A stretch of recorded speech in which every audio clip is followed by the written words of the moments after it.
Welcome to you all. We're delighted you're here. A word about our next event, which will be next Monday. It's also a story from South Asia, but from Nepal this time.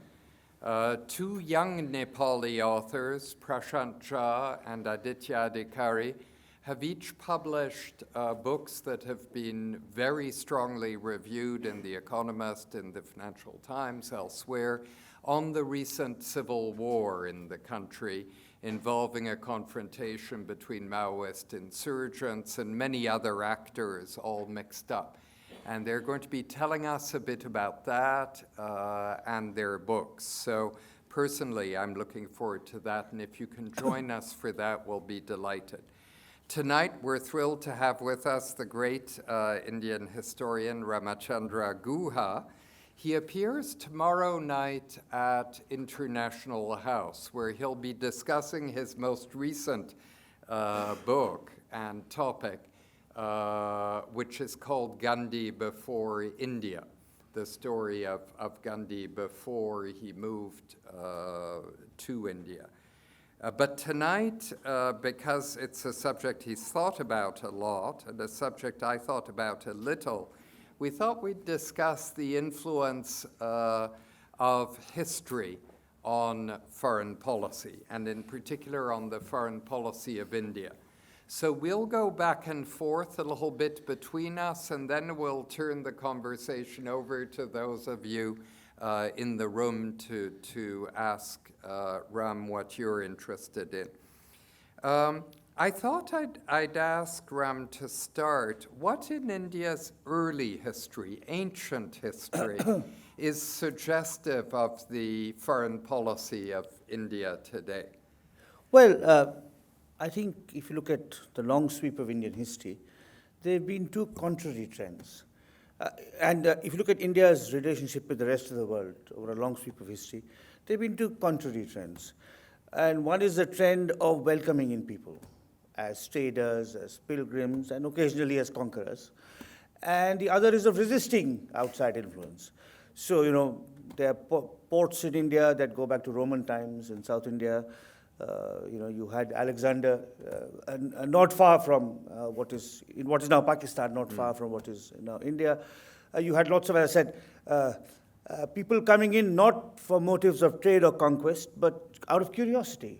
A series of Chinese pilgrims from the early part of the first millennium. There have been Christians in India from well before there were Christians in Europe, at least dating to the 2nd or 3rd century. Some people claim even earlier. The Syrian Christians of Kerala, it is claimed, were converted by the Apostle Thomas, so this is unverified, but at least from the 2nd or 3rd century. Islam first came in not through the sword, but through traders in Kerala in the 8th century. So there's been this long history of intermixing, migration, curiosity of other. At the same time, there's been,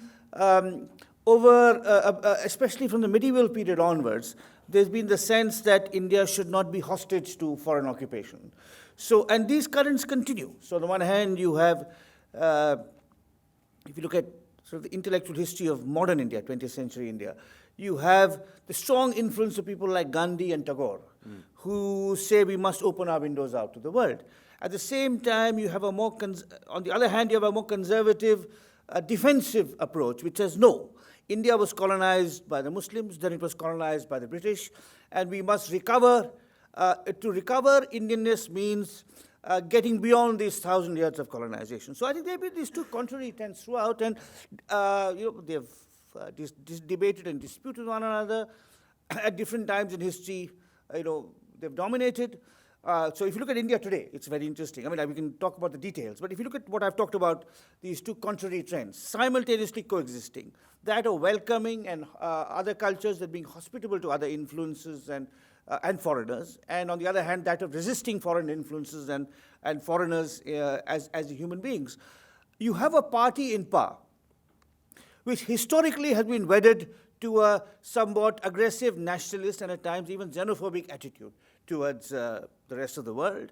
Narendra Modi, when he was elected Prime Minister, 7 or 8 months ago. His first speech in Parliament said, "We have recovered our independence after 1,000 years," which implied that the Muslims who live in India also came as foreigners.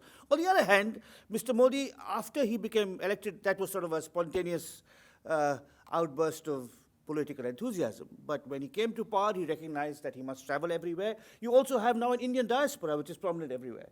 So, you have to make connections with them. So I think this is a fascinating oscillation between acceptance and rejection that has continued through Indian history and probably will continue for the next few decades. Well, I suppose the ultimate foreign intrusion into India was the British colonial period, which went on for a couple of centuries in its most aggressive form, and left a strong legacy, it seems to me, on India's early foreign policy and perhaps still to today. Yes, I think, the British are the most recent of the conquerors, and of course they left, what they did was to bring a modern administrative system and modern technology into India. So incidentally, Karl Marx famously said that the British conquered India through the vilest of motives. But accidentally or incidentally, they brought India face to face with the forces of modern technology and industrial civilization. It's a very complex, again, our relationship with Britain is also intense love and intense hate. And in my view, actually the love has more recently predominated over the hate.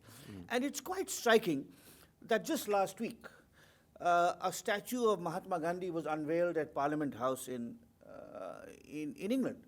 And it's in Parliament Square, where there are only 11 statues, 7 British Prime Ministers, and the 4 non-Englishmen are the South African Smuts, the American Lincoln, the other South African Mandela, and now Gandhi. And Gandhi is looking at Churchill, who he, of course, famously opposed independence for the Indians. Of course, the British left us our borders. Now, this is a very interesting and complex question. I wish you'd get it. I've been thinking quite a lot about it. The borders that India inherited were those bequeathed by the British. There's a long debate as to whether there was a united India before the British came, or did the British kind of give a geographical unity to India? And in any case, when they left India, they partitioned India. So one part became Pakistan and one part was left as India. Now, I've been thinking quite a lot about this because many Indians, of course, are nostalgic and romantic about the idea of an unpartitioned India. What if Pakistan had been part of India?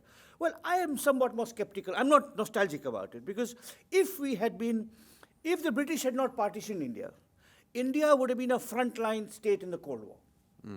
Which is what Pakistan became. The first, of course, the Russians were threatening Afghanistan, and then the Russians invaded Afghanistan, and then, of course, the Mujahideen started. And you had Pakistan, the problem of the refugees, and so on and so forth. So, in a sense, the British buffeted us from the Cold War, accidentally, by creating a partition. We were autonomous to take the line we finally took in the 1950s and 60s, along with Canada and other countries, which was of a kind of a non-aligned movement. But had we been, bordering Afghanistan, we would have been forced to choose between America or Russia. I don't know which way we would have gone, but and sadly Pakistan had to choose, which is why I said about Pakistan that Pakistan has had 3 enemies, all starting with A: Allah, America, and the army. Unfortunately, in terms of the legacy, again, this is a historical accident, David. It's not as if the British were thinking of doing India a favor. In fact, there's a school of thought which argues that they partitioned India because they wanted a sturdy ally in the Cold War, and Britain could provide them that. But accidentally, the partition of India insulated India from the worst features of the Cold War, which other countries in Asia and Africa suffered from. I mean, the book by the great Norwegian historian Arne Westad, which is about how Cold War rivalries were played out in Asia and Africa and deeply damaged those societies militarily and politically. Whereas India was able to chart its own political path as a democracy, its own path towards religious and linguistic pluralism without necessarily having to take sides in the Cold War. And I think that was a blessing. Great.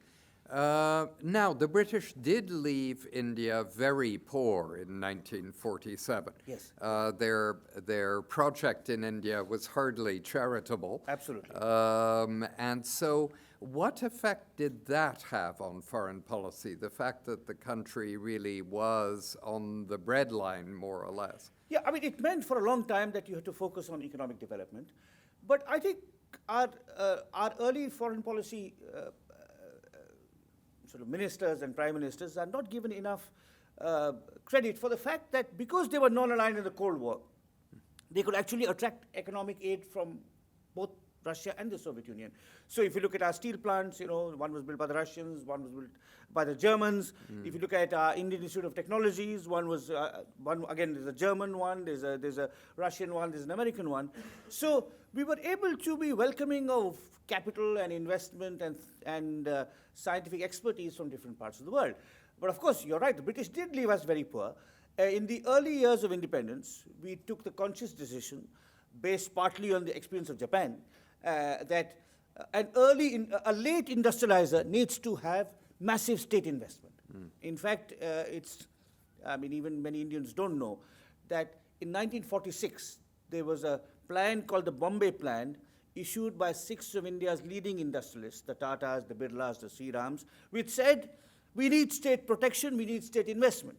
You know, the private sector cannot take over the full responsibility for economic development. And so India followed what was a kind of mixed economy model with the state occupying commanding heights. Certainly in the 1960s, this should have been dismantled, and there should have been much more encouragement of private initiative once the basic scientific and industrial infrastructure had been built. But it so happened that in the late 1960s and early 70s, the Prime Minister then, Indira Gandhi, was much more aligned towards the Soviets and went for a further burst of nationalization. And it's only since the 1990s that there's been a course correction set in, and where we again moved towards a more strong embrace of the market. So the British left us very poor, and the sense was that like Japan, like Russia, like other countries that arrived at economic development late, the state must play a guiding role. Whether this was mistaken, you could probably say so in hindsight, but this is not what people felt at the time. You know, the second five-year plan, which gave a kind of official imprimatur to the kind of public sector-led model of development. This plan was shown to 24 economists, the top 24 economists of the country, and only one disagreed. Now, today, if the same plan is shown to 24 Indian economists, it'll at least be half and half, or probably 18 in favor of the free market and 6 in favor of a kind of strong state role. In hindsight, you could say maybe India should have embraced the private sector earlier. I think it was important in the 40s and 50s, when we were desperately poor, we had no institutions, we had no scientific manpower. You know, the state had to provide the infrastructure, build the factories, build the roads, build the dams, and perhaps we left liberalization 20 years too late, and we should have really started in the 1970s. Now, Nehru, who was to become India's prime minister, was already thinking about what an Indian foreign policy might look like quite early on in the 20s and the 30s. He was constantly thinking and writing. In a way, he seemed to think by writing and by dictating later. And as I recall, the foreign policy orientation that he outlined for himself early on was, 1, anti-imperialist, and 2, very Asianist, this sense that India was an Asian country and should above all relate to other Asian countries. And that didn't happen ultimately. Indeed. I mean, and here Nehru was greatly influenced by Tagore, the Indian poet whom I will also be speaking about tomorrow, who had a kind of vision of a pan-Asian vision. You know, came to Japan 4 times, visited China often. And Nehru thought that there could be a kind of pan-Asian bloc that would play an important role in foreign policy. That was his first idea. Incidentally, Nehru served as prime minister from August 1947 till May 1964, almost 17 years. And for these 17 years, he was concurrently foreign minister. And this may be the only example in the history of the world, where the of a major country, where the prime minister is also the foreign minister for 17 years. So Indian foreign policy for 17 years was Nehru's completely. And just before he took office as prime minister, a month before Indian independence, he held what was called an Asian Relations Conference in Delhi, where there were 45 representatives of Asian countries, including Tibet. Tibet and China had different delegations sent to the Asian Relations Conference. And there was Vietnam, there was Indonesia, countries that were not yet independent, Japan. And here the idea of a kind of pan-Asian, that the future belonged to Asia. Asia working collectively, cooperatively and collectively. Now, that was Nehru's somewhat romantic vision of how it would turn out. Unlike Tagore, who was more closely aligned to Japan, Nehru was much more attracted to China. You know, he had been close friends with Chiang Kai-shek. You know, he saw China standing in the war against fascism and militarism. He, of course, unlike Japan, India has borders along thousands of mile border with actual land borders with China. There's a history of exchange, of culture, of religion. Many of the great Buddhist texts composed in India were lost in India and only rediscovered in Tibet and China. Later, you know, music, medicine, science, there had been these exchanges. And Nehru was very attracted by the idea of collaboration between India and China. Both very large countries, both ancient civilizations, but new nations, both with a history of overcoming European and, of course, in the Chinese case, also Japanese imperialism. So this was very much part of Nehru's vision. And pan-Asian solidarity premised centrally on India-China solidarity. You know, there was a slogan common in the Nehru years which went, India, China, bhai bhai. That is, India, China are brothers. Now, this rudely unraveled in the late 1950s when there was first a border conflict intensified by the fleeing of the Dalai Lama to India, giving him refuge, and finally resulting in a full-fledged war in 1962 when we were humiliated by the Chinese. And India, China, bhai, bhai, as in India, China, brother, brother, became India, China, bye, bye, as a critic of Nehru was to put it. Now, so, you know, in retrospect, of course, it was perhaps a hopelessly utopian and romantic idea, because China was, certainly the Chinese didn't share it. I mean, the Chinese wanted to claim their place in the world. I mean, they were a proud people, recently made independent, unified by the communists, and they were not interested in they were interested in protestations of friendship, but not real programs of friendship. And now, of course, it's a very interesting time in our history, because what happens with India and China, what happens with India and Japan, where do we go in Asia? And I'll just say one word, since you talked about Asia. I think one of the underrated prime ministers of modern India is a man called P.V. Narasimha Rao, who initiated the economic reforms in the early 1990s, for which he's sometimes given credit. Usually the credit is given to the other people in his government. But who is, it's often forgotten, he inaugurated what is called India's look east policy. Till then we'd always looked west. And it's Narasimha Rao who had a great interest, particularly in the Southeast Asian countries undergoing rapid economic development. So Malaysia, Singapore, South Korea. And he said India must engage much more with them. And I think, in a sense, I think Prime Minister Narendra Modi will have to choose between, maybe not have to choose, but it'll be interesting to see what emphasis is given on a renewed look east policy. Great. Now, I'm going to ask Ram one more question, but then it'll be over to you. So, Ram, I think, in a way, it seems to me as a distant observer, India's had a close but largely loveless relationship with the Soviet Union and then the Russian Federation, and intensely conflicted feelings about the United States.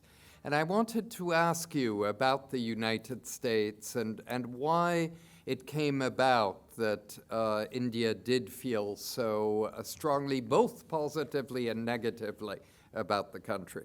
You know, it's like, you know, the Japanese filmmaker Kurosawa, who talks about the Rashomon effect. I mean, Americans view it one way and Indians view it another way. The fact is that these were for many decades what the scholar Dennis Cooks called estranged democracies. You know, you would expect that these two countries would be natural allies. They're the two great multicultural, multi-ethnic democracies of the world. both won their freedom by fighting British imperialism. You would expect them to be allied. And in fact, that was Nehru's own hope. And Nehru went on a famous lecture tour of America in 1949, where he lectured from coast to coast, and he accepted a series of honorary degrees from Columbia, Princeton, and so on and so forth. But he hit it off with the American public, but he did not hit it off with the American mandarins. You know, Dean Acheson, who was then Secretary of State, writes in his memoirs that I felt lectured to by Nehru. And American secretaries of state don't like being lectured to by anyone. All right. Now, and Nehru at the same time was somewhat troubled by what he saw as a kind of vulgar display of wealth. You know, there was a reception thrown to for Nehru by the city of New York. And at the reception, the mayor said, "Mr. Nehru, there's $1 billion around this table." Now, I mean, maybe it's worth $50 billion now, but that was exactly the kind of remark calculated to get a negative response in Nehru. You know, that they're trying to buy me. They've got all this money and they want to buy my friendship. So sort of the relationship never turned out right. And then, of course, the Cold War happened, and Pakistan allied with the Soviets, with the Americans. The American Secretary of State who succeeded Dean Acheson, a much less civilized and cultured man, and a much more brutally realist man called John Foster Dulles, signed an arms pact with Pakistan. And on the way back from signing the arms pact with Pakistan in 1954, he stopped in Delhi and made some nasty remarks about Goa, which was then under Portuguese occupation. And he said India has no right to Goa. You know, and sort of the relationship was really very bad till the late 50s and early 60s, when there was a brief period when John F. Kennedy was president, and his Ambassador Galbraith, the economist, Galbraith was ambassador in New Delhi. And when the China War happened, the Americans came in and helped us. Later on, the Americans helped us with food aid. And then Vietnam escalated, and the Indians took the side of the Vietnamese, and the relationship went downhill, and through the 70s and so on. Now, it's, of course, as you know, there's been a miraculous about turn in this, and these two democracies are no longer estranged. There's several reasons for this. One is the Cold War has ended. The other is that there's a large and active and influential Indian diaspora in America, mostly upper class and professional and well established. A third reason is, of course, the American interest in Indian markets, you know, for their businesses. And this relationship has been improving for the last 15 or 16 years. Now, again, I have a slightly different interpretation of who should get the credit. Most people give the credit to George W. Bush Jr. and Manmohan Singh. I think this is not entirely accurate. I think President Clinton played a very important role here. You know, President Clinton came to India in 1998, and in a statement of great symbolic significance, he spent 5 days in India and 5 hours in Pakistan. Now, this was very important because one of the reasons Indians like myself, who were quite representative at the time, were ambivalent about America, was that through the 50s, through the 60s, through the 70s, through the 80s, they had consistently supported Pakistan against India. Not just in terms of arming Pakistan, but in terms of, you know, showing great affection for Pakistan. And here is the world's greatest democracy not recognizing the world's largest democracy. On the other hand, encouraging military dictators and Islamic jihadists in Pakistan. So this really hurt Indians. And Clinton changed it. He changed the narrative, and of course Bush built on it, and so on. Now, today there are two schools of thought in India. There's one school of thought which would argue that we need to have good relations with everyone, a kind of reinvention of Nehruvian non-alignment. And as you know, some of our friends, Indian intellectuals who work in foreign policy, have brought out a book called Non-Alignment 2.0. Yes. And the argument of this school of thinkers is that we are now in a position, because the Cold War has ended, because we are economically growing, because we are culturally self-confident, we're in a position where we don't have to choose. We can have good relations with China, with Japan, with the European Union, with America. That's non-alignment 2.0. The other school of thought in India, associated with a different school of thinkers, argues no, there is a threat, and the threat is China. And to combat China, we need to very closely ally with America against China. And this is a school of thought also, of course, promoted by Republican senators in America. For example, John McCain talked about the League of Democracies against the rest. So India, Japan, America, Europe against China, encircling China. So, but no one disputes that relations with America will continue to improve. No one wants to go back to the days when we demonized America as the great Satan, or Americans thought we were a land of whatever, snake charmers and tiger keepers or whatever else it may have been. So I think these democracies are no longer estranged. The question is, do they strongly ally with one another in some kind of not just diplomatic but military embrace, which eventually will have to be turned against China? Or does India indeed have the luxury, as it did in the 1950s, of being able to maintain good, healthy, stable relations with all the great powers of the world? Terrific, Ram. Thank you. Now, who will be first in engaging our speaker? Please go ahead, and please identify yourself. Hello, my name is Surabhi. I'm a student at International Christian University here.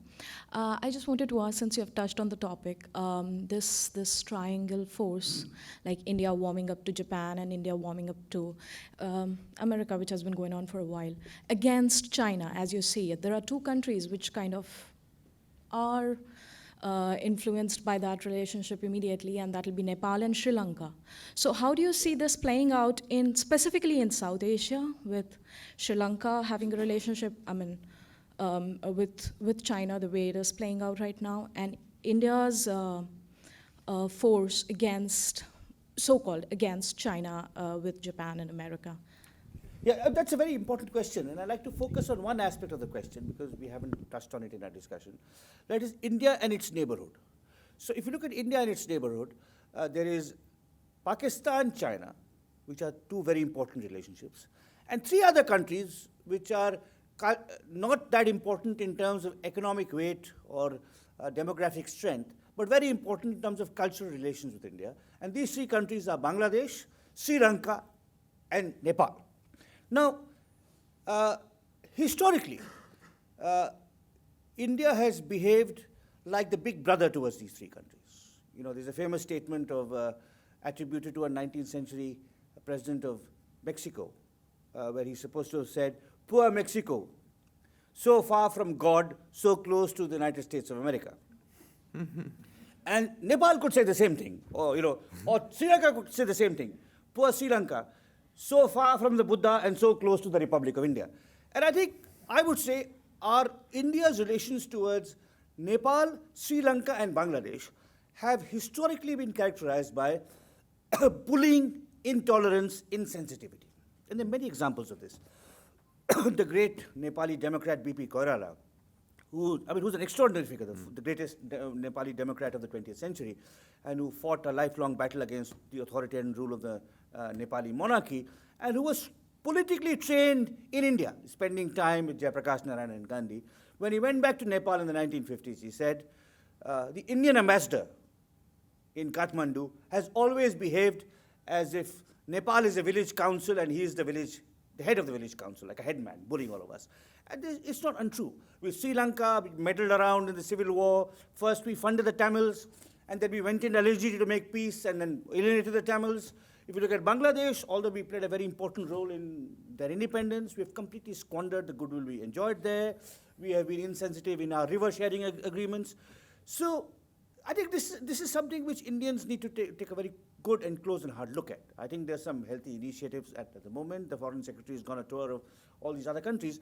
But I think it's Bhutan, we don't know how things will unravel with Bhutan, but I think it's important when you look at India and the neighborhood to distinguish between Pakistan and China on the one side and all the other countries on the other side. With Pakistan and China, there is baggage. There is the case that there was an unprovoked war with China. There is the case that Pakistan has been funding terrorism in Kashmir. You could argue that with regard to Pakistan and China, we should be hard-headed and realist and not pussyfooted and sentimental. But when it comes to these other countries, which are quite large and important, Nepal, Sri Lanka, Bangladesh, with which India enjoys great historical and cultural ties, and residences. Arguably, these countries should be friendly towards us, but why are they not friendly towards us?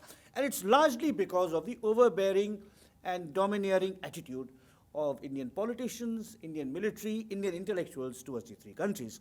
And I'm delighted that the UNU is going to have a section on Nepal, and having these two very good young Nepali scholars and journalists and writers discussing this, because Nepal is a good example. And I've been to all these countries. I mean, I've been to Nepal and Sri Lanka several times, and it's astonishing that we share so much with them. We don't have a border dispute with either country, and yet we have such terrible relations and such suspicion, and particularly on their side. And as the larger, more powerful, richer neighbor, I think it behooves us to behave in a more ethical and responsible way with these countries. With Pakistan and China, I can understand. There have been issues created by misunderstanding and by malevolence. I mean, the Chinese have been malevolent. They have funded, insurgencies in India, for example. So did the Pakistanis. I mean, the Naga insurgency was funded by the Chinese. The Mizo insurgency was funded by the Pakistanis. The Kashmir insurgency is totally funded by the Pakistanis. So you can see that Pakistan and China have had malign intentions on Indian soil. And we have to be careful and vigilant. But with regard to Nepal, Sri Lanka, Bangladesh, how could we squander our goodwill? I mean, it is really completely inept and self-defeating foreign policy towards these three countries. Great. Who's now? There, please, sir. Yeah, my name is Amit Thakur, and I have a consultancy business here. My question is India's foreign policy regarding, say, Palestine and Iran, considering the fact that India is getting on very good terms with US and Israel. Yeah. So that's my short question. Well, it's a very good question. I think it's a very important and good question. With Israel, we did not have diplomatic ties for a very long time. We've had ties for the last 20 years, and there's a very close security relationship with Israel, including purchase of military equipment and, of course, intelligence sharing and so on. Has this been at the cost of our long-standing and much older commitment to Palestinian statehood? Possibly to some extent, and I think we should be worried about that. Likewise with Iran. Our cultural ties with Iran go back, millennia. I mean, for a long time, the ruling language in India was Persian, the language of court poetry, of music. You can't understand Indian music without the Iranian influence, and for me that matters, because to me the greatest thing in India are our musicians, And of course, the Americans don't know any of this. I mean, they don't remotely have the remotest knowledge of the depth and antiquity and diversity and sophistication of Iranian culture and civilization. They don't. I mean, forget the ordinary Americans. Even the guys in the State Department don't. So I think these are important issues, and I'm glad you flagged them, because it doesn't mean we have to take a knee-jerk support for the Ayatollahs against the Americans. That's not what I'm saying. But you can be a conveyor of a force that dispels mutual misunderstanding. You can actually be a kind of bridge force between India and the US. Likewise with the Israelis. I mean, if we want a closer relation to Israel, we should lean on them much more in terms of, a two-state solution. And because with Palestine, it's a historic commitment to anti-colonialism, and of course, India has had long-standing relations with the Arab world. In Jerusalem, there's a hospice run by Indians for the last 700 years. And there's a good new book on that hospice by the Indian diplomat writer Navtej Sarna. Oh, good. Yeah, it's quite a good book. And I've been to that hospice in the company of Navtej Sarna. So you get a sense of how long our ties are with Jerusalem and Palestine. Likewise with Iran, I mean, again, there was a time, I'm not sure of the most recent voting patterns, but there was a time when India almost cast a vote with America against Iran in the IAEA, and then we withdrew at the last moment, with some sense dawned on us, because it is. I think, as I said, we can be a force for dispelling mutual misunderstanding. We know what America stands for. We know the depth of their democratic values. We know what they can bring to the world. But we also are in a position to know what Iran stands for, which the ordinary American does not. I mean, and the Iranians are a proud and prickly people. They don't like being condescended to or being talked about in nasty language. I mean, when Benjamin Netanyahu went to the House of Representatives very recently, it was a shockingly, not a shockingly bad taste, but also, completely counterproductive. And maybe some Indian Indian Foreign Office could have issued a kind of guarded, muted statement about this. So we can play a role. I think particularly with Iran more than Palestine. Palestine is much more complicated and has to deal with issues in which I don't think India can contribute very much to a settlement anymore. But with regard to Iran, I think we can play an important role as a facilitator, a bridge, a negotiator, and to say what I've already said, a dispeller of mutual misunderstanding. Please, Mr. Tanaka. Thank you. I'm Nobu Tanaka. My question to you is that this is UN University, so I'm curious, is India interested in a permanent seat in the Security Council? And what is your strategy to gain one? Well, I think David probably would be able to answer that question much better than me because of his, not just his present role as rector of the UN University, but of his past role as someone who's worked in the UN, who's represented China at the UN, who's been Canada's distinguished High Commissioner in Delhi. Of course, the first answer to your first question is yes, of course. Who does not want to be a member of the permanent member of the Security Council? What should be our best strategy? David, you want to say something? No, I want to hear what you're going to say. Well, I think it's very difficult. I mean, my sense is, of course, you need a reorganization. But it's like, in India we have a saying that if you travel by train in a crowded compartment, once you get in, you'll shut the door. You won't let anyone else get in. And here this is an exclusive club. Why should those 5 members share power with anyone? Of course, you can dream about it. You can fantasize about it. Of course, India needs to be there. Japan needs to be there. South Africa needs to be there. Brazil needs to be there. And in my view, there should only be one seat for the European Union. France and Germany and England should go out of the window. Right. Now, and I believe, this is an argument made by a younger friend of mine, Norway should be there. Because if you look at Norway's record in never being an imperial power, never being a military power, in sustaining discussions about peace, in trying actively, whether it was regard to the Palestinians or the Sri Lankans, if you look at purely for good behavior and for nobility, the Norwegians will be represented. Right. Now, so this is my view. Now, I have 6: Japan, India, Norway, Brazil, South Africa. That's 5. And of course, eliminate Britain, UK, and France and replace it with the European Union. You could get a much more representative Security Council. But how do we go about it? I have no clue.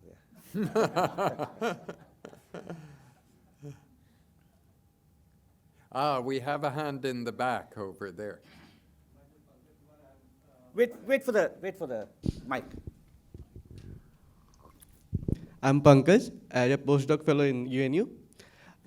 What motivated you to write about cricket? Although hockey is our national game, and we are not doing good last couple of decades, and even like a little achievement in domestic cricket also it get a lot of attention. However, any other game did not.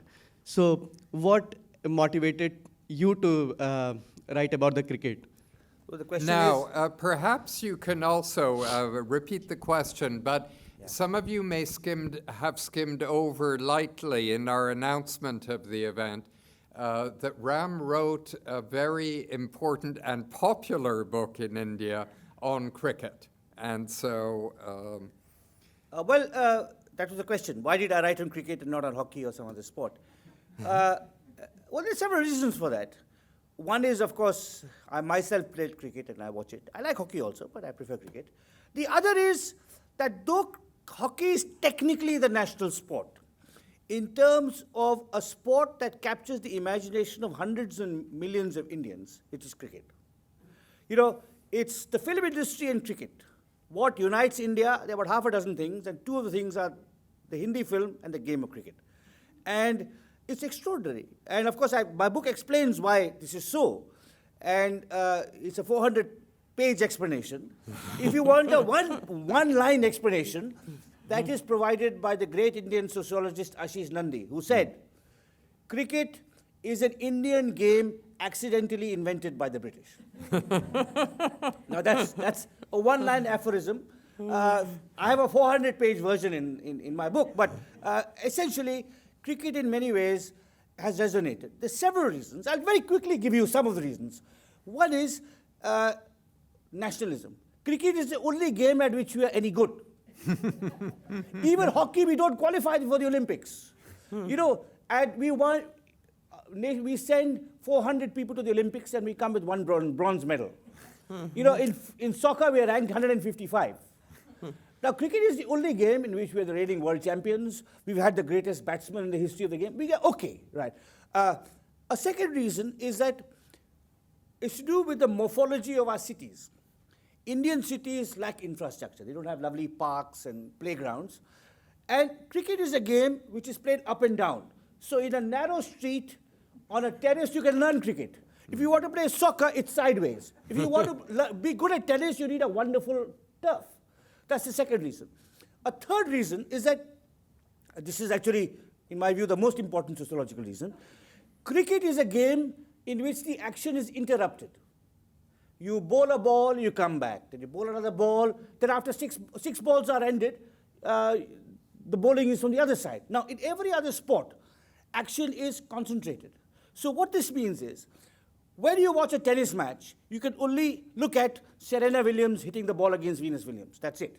When you watch a cricket match, you can watch the ball being bowled, then you can chat to your neighbor, you can clap, you can sing, you can participate. So cricket is the only game that essentially taps into the essential sociability and love of chatter and gossip of Indians. So there are many reasons. I mean, as I said, I've given you a 4-sentence explanation. 400 pages is my book. Yeah. Great. Please go ahead. We'll get the microphone to you. Thank you. Thank you for the interesting explanation about cricket. My name is Varun, and I'm from International Christian University. I'm a PhD student, first-year PhD student, and I'm working on international relations, Indo-Japanese relations. So my question is that Gandhian philosophy, Gandhian ideology has played a very important role in Indian foreign policy, in guiding Indian foreign policy. But how do you see this philosophy playing in modern Indian foreign policy? And do you think having a more realist view of politics would be beneficial for India? Thank you. Well, that's a very good question. I think when you talk about the Gandhian influence on foreign policy, you're probably referring largely to the Nehru years, where the argument was that India can punch above its weight, even though it's desperately poor, because it is heir to a unique moral vision of how to reconcile opponents.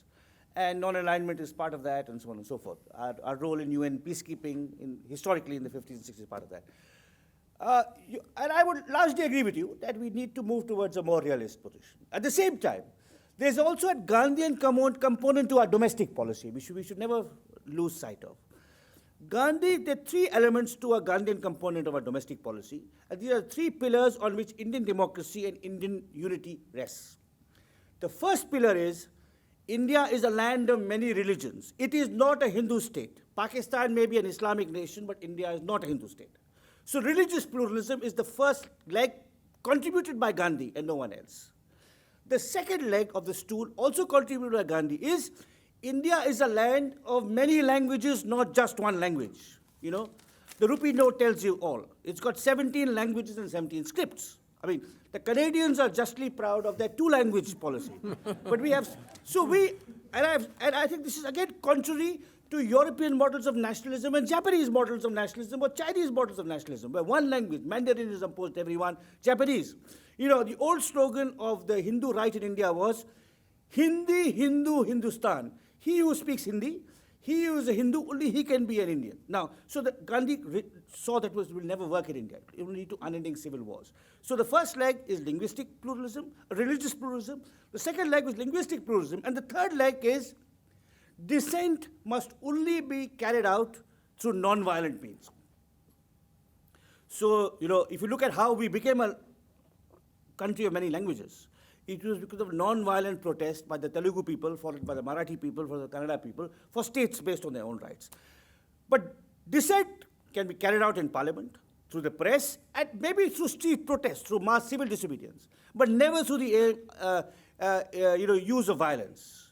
So whether it be the Naxalites, the Maoist rebels in central India, or it be the Islamic jihadists in Kashmir, or anyone else who uses violence, they are against not just Gandhi, but against the spirit of Indian democracy. So even if the Gandhian heritage is jettisoned in foreign policy, for which there may be good reason, in the realm of domestic policy, all three are critical.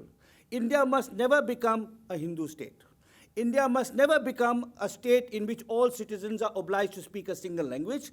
And India must never become a country in which disputes are settled by the force of arms. So always remember this, and otherwise we won't even have a foreign policy because we won't even be a country. We'll be, just riven by civil war. If you neglect the Gandhian heritage internally, although you may, for good reasons, transcend or go beyond it externally.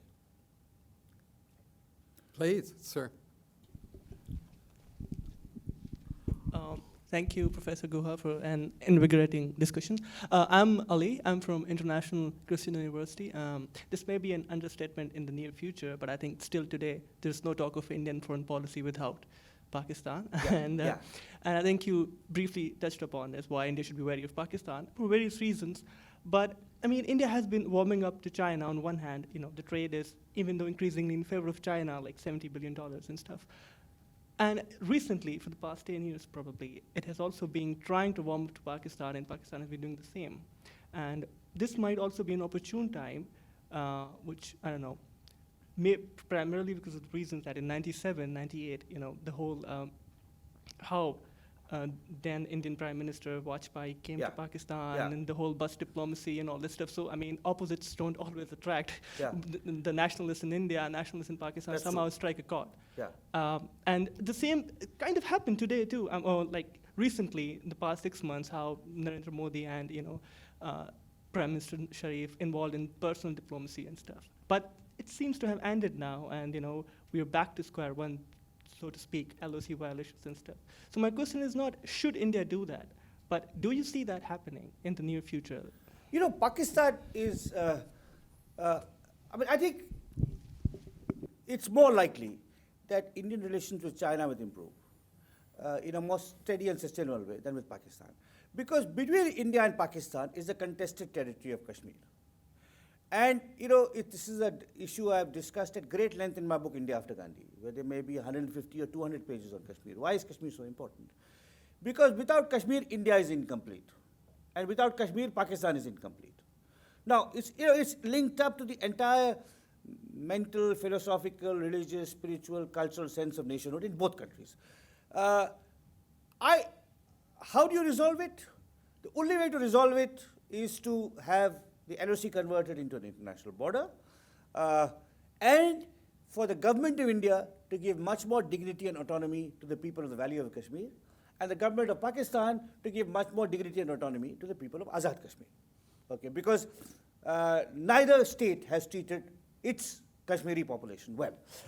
So it's a very complex and tall order. I mean, in some ways, it's more difficult.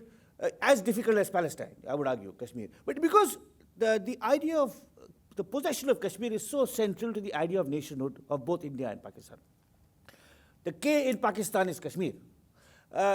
India's claims to being a secular state will only be undermined if its only Muslim majority part leaves. Right?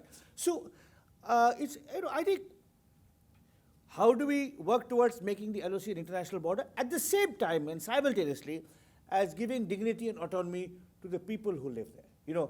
I have long believed that regardless of what Pakistan does or does not do, the Indian government and the Indian people must really treat the people of the valley with much greater respect. They must, where possible, take out the army, where possible, give much more local autonomy, where possible, give, nurture industrialization and employment opportunities. But, Kashmir also gets caught up in domestic politics in India. So if any, as it does in Pakistan. So it's a very long and complex issue, and it will require great sagacity and statesmanship, and it would require the capacity of someone like Narendra Modi to go against the grain of thinking in his own party, for this kind of, for what I'm suggesting to happen. So I'm not optimistic about Kashmir. Sadly, I'm not. I think I'm more optimistic that we can resolve our border problems with China. And also this may change. People hoped that since it's now 45 years since the Bangladesh war, almost 45 years. A new generation will move on, but it's not just individuals who carry memories. Institutions also carry memories. And the Pakistani army carries that institutional memory of a defeat at the hands of India, which would like to. So it's a very complex issue everywhere, you know. And I wish I could be more optimistic. You know, this new government in Kashmir, how does it act? You know, and I think employment is critical. I don't know what the portfolios are in the new government in Kashmir, but there's a very interesting man in this government who is a top-class economist who's become a politician for the first time, a man called Hasib Drabu. He's very interesting. He's a PhD in economics from the Center for Development Studies in Trivandrum, one of India's leading economic research centers. He was a journalist, a consulting editor with Business Standard, edited by T.N. Nayan and so on. And he was a really fine economist and commentator. He went to Kashmir to start a bank, a rural bank, called the Jammu and Kashmir Bank, which in the midst of all the insurgency and the army operation was always operating. It was the one institution in Kashmir which everyone trusted. You know, a new government came, the new chief minister kicked him out, which is very sad. He went, but now he's entered politics on the side of the government that originally recruited in the PDP government of Mufti Sayeed. He won his seat. He was an important player in the negotiations. I don't know whether he'll be made finance minister. I don't know whether anyone knows, anyone who's following Kashmir. I don't know whether the portfolio has been announced, but he's a very interesting man because he's committed, he's passionately committed to justice for Kashmiris, and at the same time recognizes that the gun or the mullahs are not going to get them justice. It has to be economic, it has to be employment, it has to be dignity for the young people. And if more people like him were to join politics, I would be a little more hopeful, you know. Please, Chitresh, is it back there? Great. Thank you, Professor. My name is Chitresh, and I'm a student in United Nations University. I would like to know your take on India instance over Russian aggression in Crimea. And Indians didn't condemn it. So what do you think? Why? And is this the right move? You know, you don't mind if I can give a personal touch to your answer. You know, I have recently joined Twitter. And every day on Twitter, somebody asks me, why haven't you taken a stand on A, B, C, D, E, F, G, H, Y, Z, till Z? Now, just as an individual like me is not compelled to take a stand on everything. I take a stand on many things.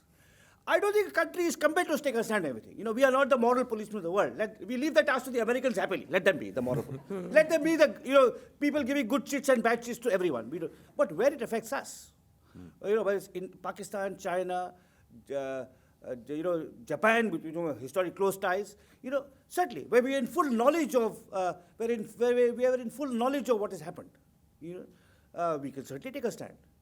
But I don't think we are obliged to take a stand on everything. I mean, neither as an individual nor as a government. I think it's obligatory for the Indians to take a stand. You know, you may oppose it, I may keep quiet. But does our government have to take a stand? I don't think so. I don't think it's so central to our, you know, interests. You know, but if tomorrow, shall we say, the Chinese invade Nepal, some part of Nepal, should we take a stand? Of course, we'll have to take a stand. So, as a government, as an individual, you can take a stand. You know, or I'm shut on what Russia did in Crimea because I don't know enough. You may know much more than me. You can happily take a stand. And please, so that's because as an individual, you feel compelled to, you feel anguished, you feel worried. But I don't think governments are obliged to take stands on everything. I think they're obliged to take stands on issues that affect them, that matter to them, and on which they have certifiable and reliable knowledge of all sides to the dispute. Great. One last question or comment. Please, sir. My name is Vivek, and I'm too old to be a student. The question is, for the last 2 decades, India's government has been comprised of different political parties, and that could, notwithstanding how strong the government is, it could shift again. What are the fundamentals that the different parties agree on with respect to foreign policy, which will stay constant in India's foreign policy? And where do they disagree where we could see things shift in the next few years? You know, it's quite interesting, your question, because I don't know what it's like in Japan. But certainly in a country like America, and to a lesser extent in European countries, in other democracies, foreign policy plays an important role in domestic politics. It's discussed actively in debates. in India, it's not discussed, except with regard to Pakistan and Kashmir or the Chinese border question, it's not discussed. You know, if you look at our Indian newspapers, which are very good in many respects, they're not very international in their focus. The odd exception, maybe the Hindu carries a little more than other newspapers. So there are, I think, impediments to a coherent, consistent foreign policy view. One is, it hardly matters, because there's so many things going on in India that we don't talk about it. Secondly, there's never been a bipartisan consensus, which is tragic, and this is something we can learn from the Americans. There were two examples in recent memory where, you could have had, I have 5 minutes? Yes. Yeah, okay. Now, because I think Kashmir has come up, and I talked about Kashmir. Kashmir is in many ways a major problem, both of domestic and foreign policy. There are two examples in recent memory where bipartisan, not just consensus, just decent, good, patriotic behavior by the opposition party could have helped in the resolution of the Kashmir crisis. The first was in 2003, when Atal Bihari Vajpayee became the first Indian Prime Minister to visit the valley in almost 2 decades. And he gave a public speech. And at that public speech, Sonia Gandhi advised the ministers of the Congress party, which was in a coalition with the PDP in Kashmir, to boycott that speech. Now, this is not just bad manners, it is, I believe, unpatriotic. Because here was, you want the Kashmiris to trust you. The first Prime Minister is going to Kashmir in 20 years. He's going not as a BJP member, not as an RSS member, as the constitutionally elected Prime Minister of India. And the state government says, half the state government says, I will boycott his speech. That was in 2003. Fast forward to 2008. Now, the shoe is on the other foot. The Congress is in power. Manmohan Singh is in talks with Musharraf about a possible resolution of the Kashmir issue of the kind I've talked about, the LOC being converted into a international boundary. At that time, while these talks, lots of back-channel talks are going on and emissaries are going back and forth between Delhi and Islamabad, there's a crisis in the Kashmir Valley. There's a dispute of a plot of land, which was a Hindu pilgrim, the Amarnath dispute, where Hindus wanted some land to carry on their pilgrimage, and there was some conflict over that. Now, at this stage, the BJP, which was in opposition, organized, did something that was, as I said, not just bad manners, again, like Sonia Gandhi, did something that was totally unpatriotic. They blocked the road to the Kashmir Valley, so that even medicines, let alone food, even medicines could not reach the people of Kashmir, the Kashmir Valley, in opposition to the central government. Now, how could you carry on any kind of reasonable or rational foreign policy where you have such spiteful politicians on both sides? Now, today you have, luckily, a party which has a majority. Maybe things will improve. But I think we have, as David will testify with even better knowledge than I, we have a very well-qualified and professionally competent set of diplomatic officials. In fact, in my personal experience, mine is anecdotal, David's is professional and institutional, but in my personal experience, traveling around the world and living in India, the deterioration that has set in the government bureaucracy at home has not affected the Foreign Service. The Foreign Service is understaffed, but the people who are there are knowledgeable, focused, competent, and very large, not always, but usually very good at their job. So we have that, but we don't have the vision from above. Vajpayee could have done it. He's someone who had that largeness of vision. Nehru had it, but I'm not sure that Narendra Modi has it. I don't think, he's a man of great energy and dynamism. But, the kind of leaps of faith and moral imagination you need to bring about reconciliation in Kashmir, or to bring about reconciliation within India are probably, beyond him. So in that sense, because as I said, I think David would agree with me that our diplomats are generally competent, focused, intelligent, but whether the political parties understand the importance of this is another question.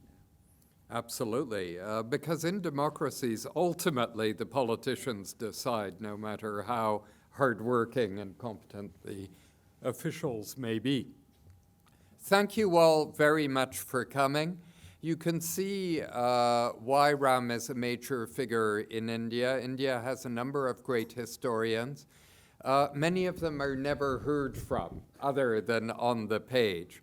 Ram is not only riveting on the page, and I do recommend very strongly to any of you his great history of post-independence India, India after Gandhi, but also he's heard from in national debates, which is extremely useful to the country, and also entertaining for those of us who are not in the country. So thank you, Ram, so much for being with us tonight. And I want to thank also International House, because his visit to Japan with his daughter Ira is in fact a partnership between the two institutions. Neither of us could have persuaded him alone to come, so we worked together to persuade him to come, and that was successful. So we're very grateful to International House. Thank you very much, Ram.